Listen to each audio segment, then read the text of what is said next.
thought I was doomed. But a miraculous thing happened, General. I could breathe. It must have been the helmet that was jammed onto my head.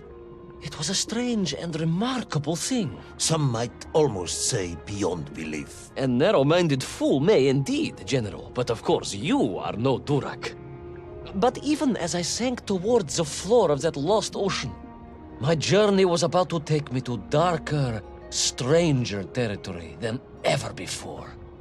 And it happened like this.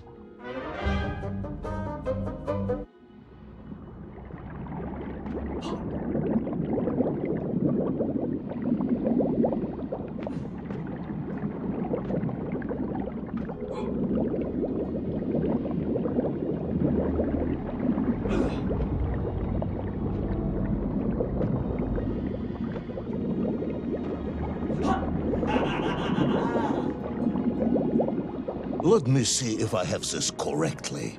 After narrowly failing to apprehend the mad missing explorer Toll and recapture my atomic bomb in your giant snowball, you fell through thin ice and sank to the bottom of a subterranean ocean, discovering along the way that the mind control helmet you had accidentally wedged onto your head enabled you to breathe underwater and resume your pursuit across the seabed. General, you seem perplexed. Perplexed? Perplexed is that the keys to my house are not where I left them. Perplexed is the fact my dog will not eat cheese like other dogs. No, Ivan Ivanovich, I am not perplexed.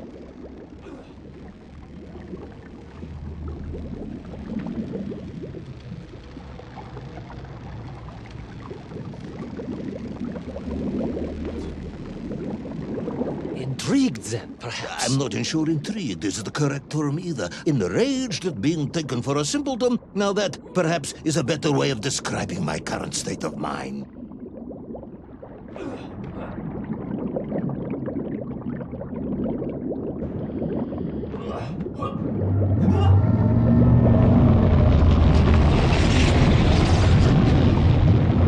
That is unfortunate, General. Once again, Comrade Privalov, I must correct you. Unfortunate is losing one's car in a snowstorm. Unfortunate is booking opera tickets on your wife's birthday and getting the date wrong. Was she furious? That is not the issue! Furious. However, now that is a good word. I could speak with your wife. Would that help? I could always have a word with her if you like. I could always have you shot. Oh, you could, but I suspect she would appreciate the gesture less.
A kraken. A vast monster of the sea. A giant, humongous, many-armed electrical destroyer of ships and cities. Electrical? Electricity flowed along its horrible body, sparking and stunning all it touched, flowing like deadly rivers along its awful tentacles.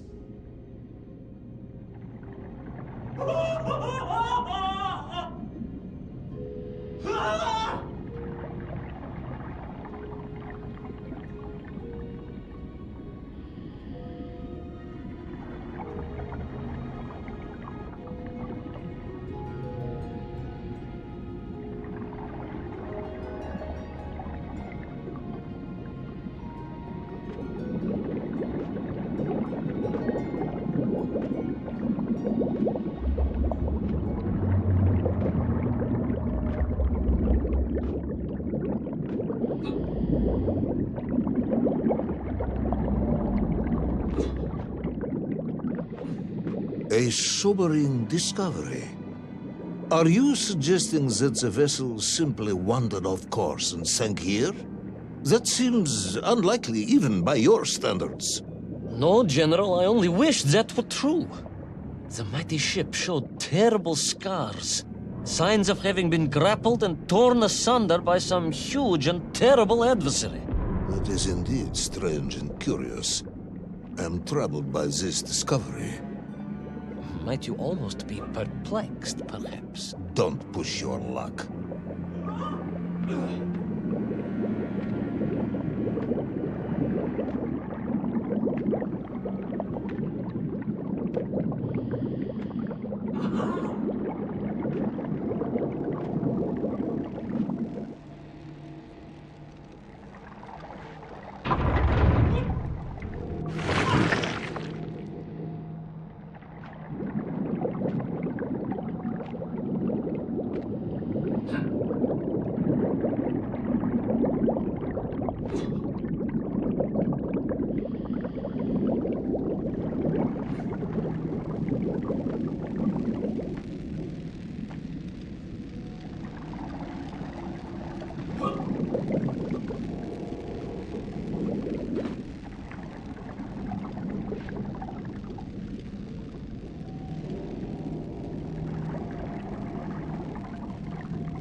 I was stationed at Sydney Ostrif some years ago.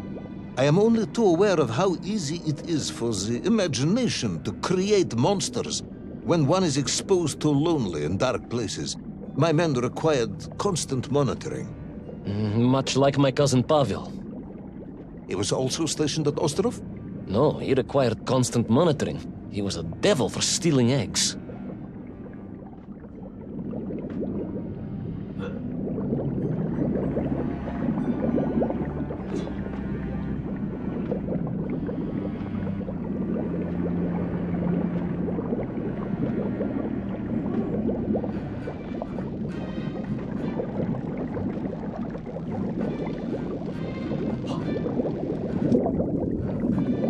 I was referring to the fear that something is lurking in the darkness. Something strange, brutish, and ill-intentioned. Again, that sounds much like my cousin Pavel.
hunted.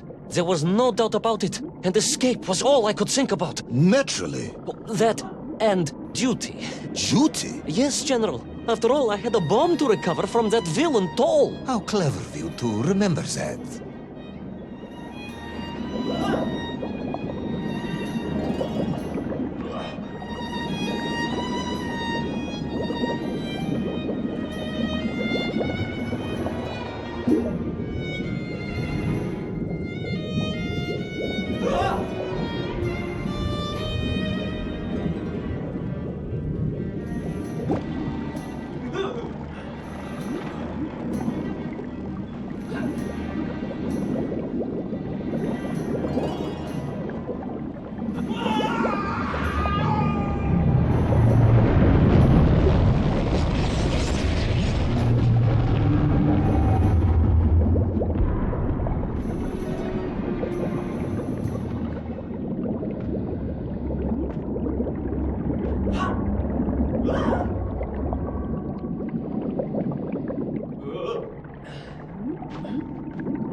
But first, there was the issue of escape. Escape from a dreadful, grasping creature that consumed all it could reach, dragging anything that wandered within its clutches to a miserable doom. A hoarder of useless trophies and stolen goods. Once again, Tavarish, I suspect you are pursuing a somewhat tortuous metaphor for capitalism, in the misguided hope of appealing to my political ideals.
Like a mouse, General. A little mouse being toyed with by a terrible cat.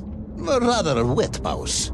I was like a little underwater mouse. Being stalked by a giant rubbery electrical cat with 8 tentacles. Exactly, General. Good, I'm glad we cleared that up. You may continue.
Submarines.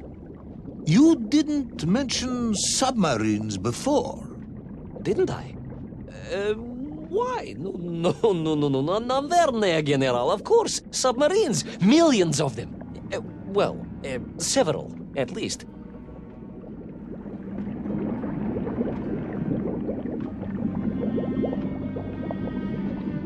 Any particular submarines? Did you see names? Numbers? General, have you lost a submarine? I am not at liberty to answer that question, as you well know. Well, General, losing one's car in a snowstorm is unfortunate, as you say. But to lose a whole submarine, that could be considered careless.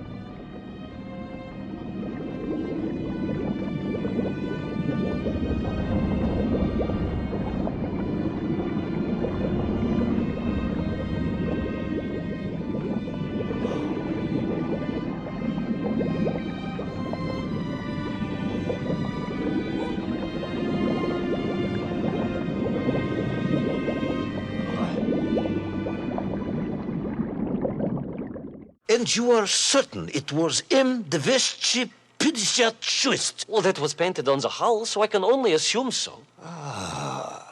I think I know where this dismal story is going next. You somehow miraculously brought the remaining closed cycle engine online, flooded the torpedo tubes, dispatched the Kraken with one shot, and triumphantly surfaced. No, General, that is not what happened at all. I did indeed make my way to the torpedo tubes, but for a very different purpose. After all, history has taught us that atomic power is not to be toyed with. Much like tired, impatient generals, perhaps. Particularly the perplexed ones. Indeed, General. Or like dogs that will eat no cheese.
Determined yet disorientated hero end his days as socialist sushi? Will his daring exploits be cut tragically short by vengeful calamari? Will the general's wife ever forgive him for missing Ruslan and Ludmilla? And just how many eggs did Pavel steal, and where did he keep them?